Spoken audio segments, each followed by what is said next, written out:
If you were to go up to the Lake City ammunition plant in Kansas City, Missouri, what you would see a few months ago is very different than what you would see today. A few months ago, what you would have seen is really kind of a relic of what there was from World War II. There's actually, for a while, there were still World War II posters stuck to the wall. Smelled very moldy, that sort of thing, is generally how people that worked in the plant would describe it. A very, very old facility that was built in 1941. And now what you're seeing is something completely different, because what you have now, let's start with, is you have billions going into Lake City Ammo Plant. Lake City Ammo Plant is the primary producer of small arms ammo for the U.S. military, pumping out around 1 billion rounds a year, easy. Putting out mostly 5.56 NATO, 7.62 NATO, 50 BMG, and 9mm. And these are all rounds that are heavily used in the U.S. military. Well, recently they did really an expansion of their facilities to do research. And a lot of that research went to the next generation of squad weapons for the U.S. military. But unfortunately, that research was taking place in old facilities. And ultimately what they've done at this point is they've demolished a couple buildings and begun rebuilding. Primarily to, first and foremost, expand the production of the next generation squad weapons ammo. While they continue with 5.56, 7.62, 9mm, 50 BMG, they're also then expanding that as well. But in addition to that, and this is kind of why I'm making this video, is not only have they demolished and begun building, but what you're seeing is a lot of money is going into research and development. This is big. This has not been the case for decades at this facility. So now what you got is you have demolish of buildings, you have construction of new facilities, expanding 5.56 production, expanding 7.62 production, expanding 9mm production, 50 BMG production.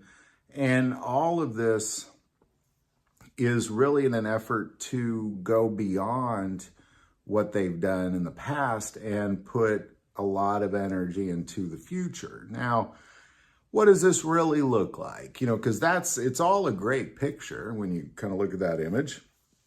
That sounds great. The problem is, and this is what I'm going to argue, is that, you know, with all the demolition that's being done, so you can build new facilities, so you could do more research, that sort of thing. My concern has been in the past that that's going to slow down 5.56 production. That we as civilians would see kind of a slowdown in that, which would generally mean higher prices. Slowdown in 9mm. Those are the two most purchased calibers of ammo out there, outside of probably 22 LR. But that has not been the case. They've done a fantastic job of this so far, because really the only ammo so far, here we are, we're at the end of 2024. This is filmed in the last few days of 2024, but post-Christmas.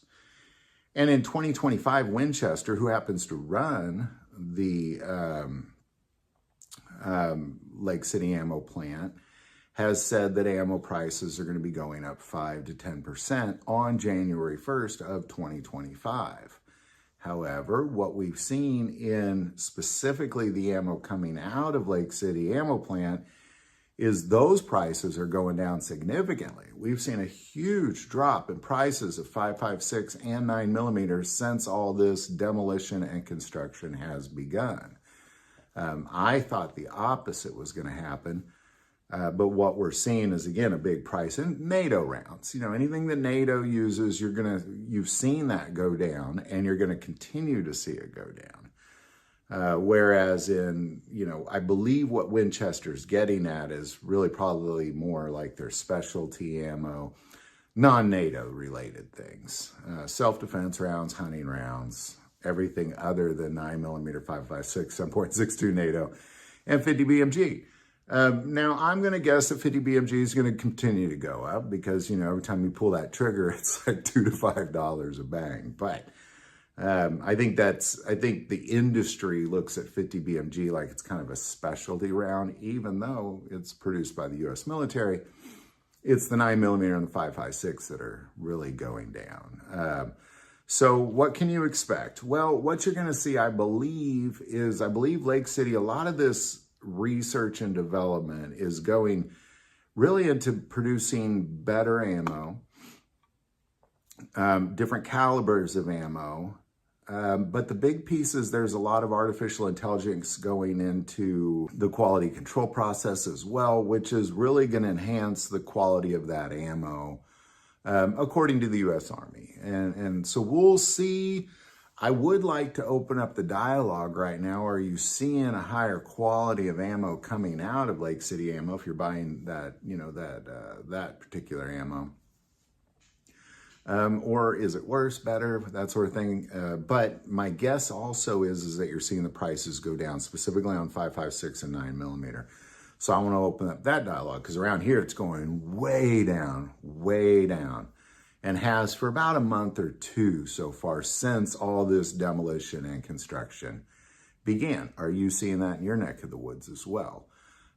So put that below. Love to know how it's going. But generally speaking, what you're looking at is demolition of old buildings, so old that they were moldy and had old World War II posters stuck to the wall.